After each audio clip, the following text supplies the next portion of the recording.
Autre chose, qu'on a échangé, tu m'as dit que tu es allé au Magic Castle, le fameux qui a failli brûler, là, lieu à Hollywood qui accueille régulièrement des magiciens pour performer en close-up, en salon et en scène. Donc, toi, j'imagine que c'est plutôt en close-up.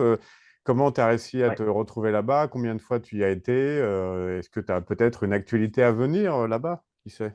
exactement. Alors déjà, tout d'abord, je suis très heureux d'annoncer que d'ici les 3 prochaines semaines, je referai une série de spectacles, 32 spectacles au Magic Castle en une semaine, si je ne m'abuse, si je dis pas de bêtises.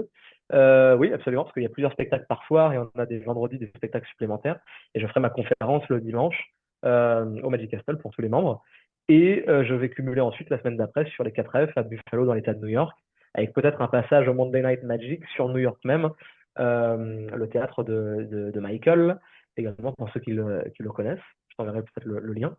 Et en fait, bah, oui, le Magic Castle, c'est juste le lieu mythique de la magie dans le monde. Donc ça, pareil, c'est sur parrainage, il faut être sponsorisé, ne serait-ce que pour y rentrer.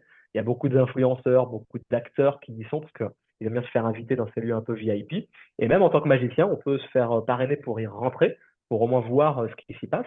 Et après, pour y travailler, bah, c'est quelque chose de juste c'est vraiment comment dire, une chance incroyable, une chance énorme. Et moi, c'est David Regal. C'est David Regal qui m'a vraiment parrainé pour le Magic Castle. Et d'ailleurs, j'ai un petit avis sur mon site internet qui est pour moi un avis qui a marqué ma vie. C'était, il disait en fait en anglais que bah, dès que j'ai vu Billy performer, j'ai demandé au Magic Castle de le booker. Voilà. Et en fait, pour la petite histoire, ce qui était rigolo avec David Regal, c'est qu'on a eu tout de suite un lien super sympa quand on s'est rencontrés pour la première fois. J'avais peut-être 15 ans à Daytona, en Floride. Je faisais des spectacles, je faisais comment dire, un gala pour le Daytona Magic Festival là-bas.